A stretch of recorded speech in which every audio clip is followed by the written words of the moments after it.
Hello guys, welcome to A1 Interior. So இங்க இருக்க பாத்தீங்கன்னா சென்னையில பல்லாவரத்துல சைடு முடிச்சிருக்கோம். சோ பண்ணதெல்லாம் பாத்தீங்கன்னா அலிமெண்ட்ஸ்ல பண்ணிருக்கோம். சோ இது பாத்தீங்கன்னா டிவி யூனிட்ல பாத்தீங்கன்னா உங்களுக்கு மார்பிள் டிசைன்ஸ் அழகா பண்ணிருக்கோம். ஆக்சுவலா பாத்தீங்கன்னா ஸ்டிக்கர் இன்னும் பிரிக்கல, ஏன்னா இன்னும் பெயிண்டிங் ஒர்க் ஃபினிஷிங் அதனால பிரிக்காம வச்சிருக்கோம். சோ கீழேயும் பார்க்கலாம், கீழே பாக்ஸ் செட்டப் பண்ணி கொடுத்துருக்கோம். எல்லாமே பாத்தீங்கன்னா உங்களுக்கு டிரா செட்டப்ஸ் வந்துரும். ப்ரொஃபைல் ஹேண்டோட அழகா வந்துருக்குங்க.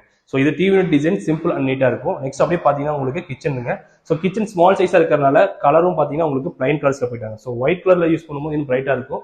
அண்ட் இன்னொன்று பாத்தீங்கன்னா அலுமினியத்தில் யூஸ் பண்ண வரைக்கும் உங்களுக்கு எல்லாமே இது வாட்டர் ப்ரூஃப் மெட்டீரியல். ஸோ உங்களுக்கு profile handle and soft closing டோரோட பார்த்தீங்கன்னா வாட்டர் ப்ரூஃப் மெட்டீரியலோட வந்துடும். ஸோ உங்களுக்கு பார்த்தீங்கன்னா கிச்சன் யூஸ் பண்ணும்போது தண்ணி பட்டில் இது பண்ணும்போது எந்த கமெண்ட்ஸ் எதுவுமே வராதுங்க. ஸோ நீங்கள் பார்க்கலாம், எல்லாமே பார்த்தீங்கன்னா உங்களுக்கு ப்ரொஃபைல் ஹேண்டில் அண்ட் சாஃப்ட் க்ளோசிங்கோட வாட்டர் ப்ரூஃப் மெட்டீரியலோட வந்துருங்க. 15 இயர்ஸ் வாரண்டியோட பண்ணிட்டு இருக்கோம். ஆக்சுவலாக இது பார்க்கலாம் நீங்க. ஸோ இது பார்த்தீங்கன்னா பேண்டிங் யூனிட் மாதிரி இருக்கும். பட் உள்ள பார்த்தீங்கன்னா ஆல்ரெடி செல்ஃப் இருக்கிறனால ஜஸ்ட் டோர் வச்சு க்ளோஸ் பண்ணி கொடுத்துருக்கோம். அண்ட் மேலே லாஃப்ட் பார்த்தீங்கன்னா உங்களுக்கு தகுந்த மாதிரி க்ளோஸ் பண்ணி கொடுத்துருக்கோம். அண்ட் ட்ராலி செட்ஸ் நீங்கள் பார்க்கலாம், எல்லாமே எஸ்எஸ்ல வந்துருங்க. ஸோ இதே மாதிரி உங்களுக்கு பண்ணணும், நீங்கள் பண்ணணும் ஒன்றே இருந்தாங்க. கீழே டிஸ்கிரிப்ஷன் மட்டும் மறக்காம கால் பண்ணுங்க. ஸோ A1 இன்டீரியர்ஸ் பார்த்தீங்கன்னா ஓவரால் தமிழ்நாடு எல்லா இடத்துலையும் பண்ணிட்டு இருக்கோம். இந்த சைட் பார்த்தீங்கன்னா சென்னை பல்லாவரத்தில் பண்ணியிருக்கோம். தேங்க்யூ.